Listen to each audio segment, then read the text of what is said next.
Խնդիրը շատ ավելի խորքային է եւ սկսվում է 2013 թվականից։ Թուրքիայի ներգրավվածությունը ընդհանրապես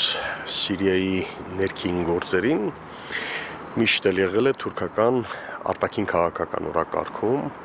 մի քանի տասնամյակ, դեռ 80-ականներից, երբ Քրդստանի բամորական կուսակցության գլխավոր ռազմական հենակետերը հենց Սիրիայի հյուսիսարևելյան շրջանում էին եւ Սիրիայի այն ժամանակվա ղեկավարությունը դա օգտագործում էր որպես ճնշման թուղթ Թուրքիայից ջրային պաշարների հարցում զիջումներ կորզելու, ինչպես նաև Թուրքիա-Սիրիա մշտապես լարվածության մեջ գտնվող հարաբերությունների հարցում դերակատարում ունենալու առումով բնականաբար Թուրքիան էլ իր հերթին էր այդ տարբեր ճնշման խաղաթղթեր օգտագործում։ Իրավիճակը լարվեց Սիրիայի այսպես կոչված արաբական գարնան ժամանակ 2011-ին, երբ Էրդողանը անձամբ կանգնեց եւ 24 ժամվա մեջ 180 աստիճան իր քաղաքականությունը Սիրիայի նկատմամբ պաշտոնապես փոխեց, երբ մեղրամսային հարաբերությունների մեջ էին գտնվում Սիրիայի այն ժամանակվա նախագահ Բաշար Ասադի հետ եւ խաղաքարտերը սկսեցին բաց ցուցադրել, որովհետեւ դեռ 2009 թվականից սկսած, երբ դեռ այդ քաղաքացիական պատերազմը Սիրիայում չէր սկսվել, Թուրքիան ստեղծել էր տերորիստական եւ վարձկանների ջոկատների տարբեր բջիջներ եւ ցանցեր Սիրիայի հյուսիսում, որոնք բնականաբար ակտիվացան 2011 թվականից հետո եւ ամբողջ 13 տարի, 14 տարի մինչեւ օրս շարունակում են իրենց լրջագույն դերակատարում ունենալ Սիրիայի եւ դեմոգրաֆիական, ժողովրդագրական եւ ներքաղաքական խոհանոցի խաղաքարտերը խառնելու գործում։ 2013 թվականին տեղի ունեցավ շատ կարևոր իրադարձություն, այն է քրդական զորամիավորումների կոնսոլիդացիան ամերիկյան միջնորդությամբ մեկ ընդհանուր դրոշի ներքո այսպես կոչված իսլամական պետության տերորիստական խմբավորման դեմ զինյալների դեմ պայքարի գործում։ Այդտեղից է, որ պետք է սկսենք եւ հասկանանք, թե այսօրվա Սիրիայում ինչու է Թուրքիան այդքան տագնապած եւ ինչու է բարբերաբար պատվիրակություններ ուղարկում Սիրիայի եւ որն է խնդիրը։ Ես բազմից եմ ասել եւ իմ բոլոր վերլուծականներում շեշտել եմ, որ թե մեծ մերձավոր արևելքում, թե տարբեր այլ շրջաններում հակամարտությունների կարգավորման բանալին գտնվում է հենց Սիրիայում եւ մասնավորապես քրդական գործոնի պասիվացման կամ դեպասիվացիայի պատճառով։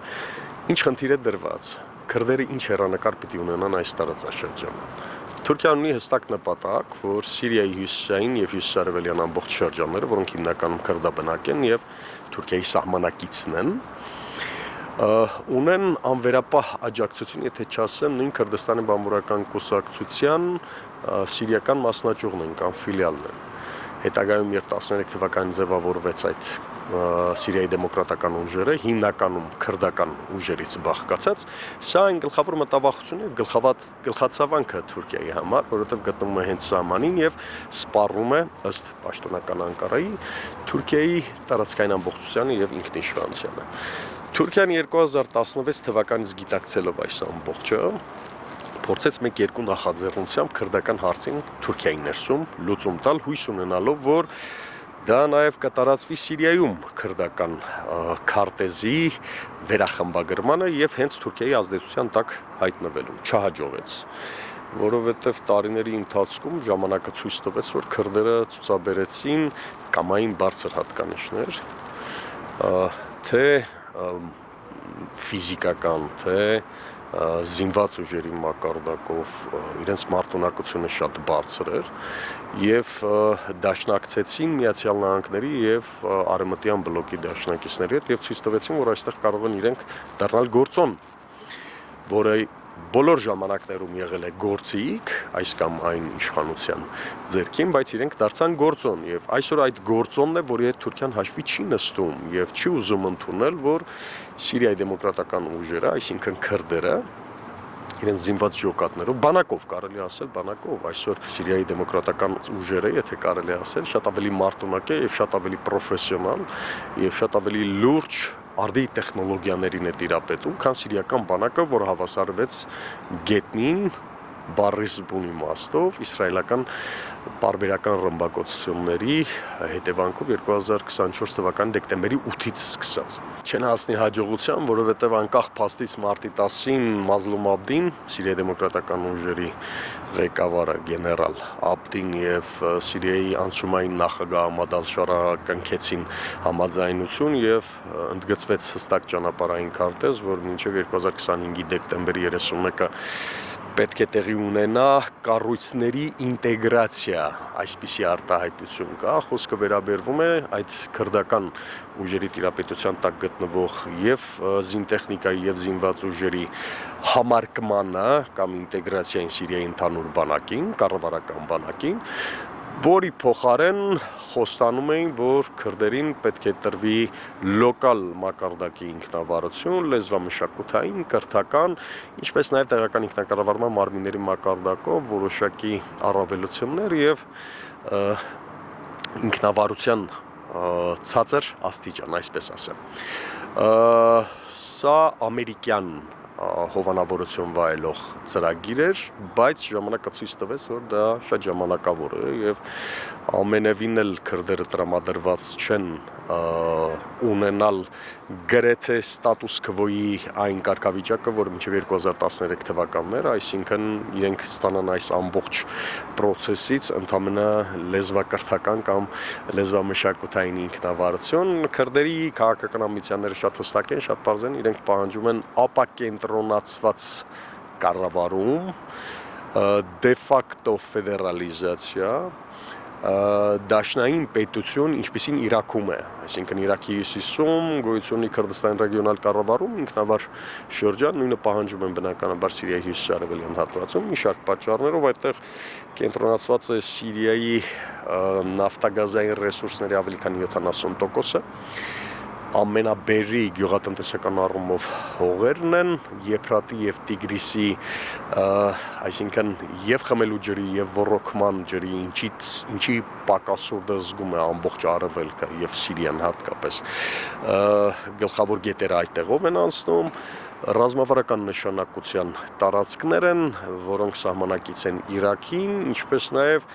միջնաժամկետ եւ երկարաժամկետ հեռանկարում, եթե հաշվի առնենք Սիրիայի հարավային հատվածում Իսրայելի ազդեցության տակ անցնելը, այսպես կոչված Դավթի միջանցքի միջոցով, Իսրայելը ուղիղ կապ է կարողանալու հաստատել նաեւ Սիրիայի հյուսիսարևելյան հատվածում այդ քրդական ղեկավարման տարածքների հետ, ինչը բնականաբար անհանգստացնում է սալաֆիստական, վահաբիստական ուղղվածության ղեկավարությանը Սիրիայում, որի գլխավոր աջակից է հենց Թուրքիան։ Այստեղ տեսեք խնդիրը ոչ թե թուրքական անվտանգային բարձրաստիճան պաշտոնյաների պարբերական այցերն են Սիրիա, ինչու են այցելում Սիրիա կամ Սիրիայի հետախուզության արտաքին հետախուզության ամբողջ ապարատը երկու օրը մեկ Անկարայում է այսպես կոչված խորհրդակցությունների։ Թուրքիան ռազմաբազաներ է ուզում ստեղծել Սիրիայում, բայց Իսրայելը թույլ չի տալիս։ Խնդիրը մեկն է ընդհանրապես զսպել քրդերի ախորժակը, որպեսզի նրանք որևէ առավելություն չունենան քաղաքական եւ անվտանգային որոշումների ընդունման առումով հենց Սիրիայում։ Հենց Ահմադ ալ-Շարը այցելեց Սպիտակ տուն, Վաշինգտոն, բոլորին թվում էր, որ ամերիկյան վարչակազմը Սպիտակ տունը կայսերի օրենքը չեղարկեց, չեղյալ հայտարարեց, որը հստակ պատժամիջոցներ էր սահմանում Սիրիայի նկատմամբ, ամերիկյան ներդրումների այսպես հոսքի դեպի Սիրիա կոչ արեց, բոլորին թվաց, որ քրդական խնդիրը լուծվելու է, այնինչ իրականում Միացյալ Նահանգների շահերից չի բխում քրդական խաղաթուղթը բաց թողնել ձեռքից եւ դրանով հզորացնել Թուրքիային, որովհետև Թուրքիան այս տարածաշրջանում որքան էլ ունենա կենսական ռազմավարական շահեր, որքան էլ նա լինի ՆԱՏՕ-ում 4-րդ բանակը, բոլորը ասում են երկրորդ, բայց իրականում 4-րդ բանակն է, որքան էլ լինի այս տարածաշրջանում ամերիկյան պլացդարմ եւ ամերիկյան գլխավոր դաշնակիցը Իսրայելի հետ միասին այս տարածաշրջանում, այդուհանդերձ Վաշինգտոնը շատ լավ հաշվարկում է միջնաժամկետ եւ երկարաժամկետի ռազմավարական ծրագրեր մերձավոր արևելքում եւ հասկանում է, որ Թուրքիայի անվտանգային, ռազմաանվտանգային ախորժակը միշտ պետք է զսպել եւ զսպման միակ զսպաշապիկը այս տարածաշրջանում քրդերն են, որոնք հենց ամերիկյան բանակի անվտանգային հետախուզական ստրուկտուրաների կամ կառուցվածքների միջոցով վերապատրաստվեցին եւ լրջագույն դերակատարում են ունեցել Սիրիայի նվազագույնը հյուսիսարևելյան հատվածը, Իրաքի հյուսիսային հատվածը իսլամական պետության տերորիստական ջոկատներից մաքրագործելու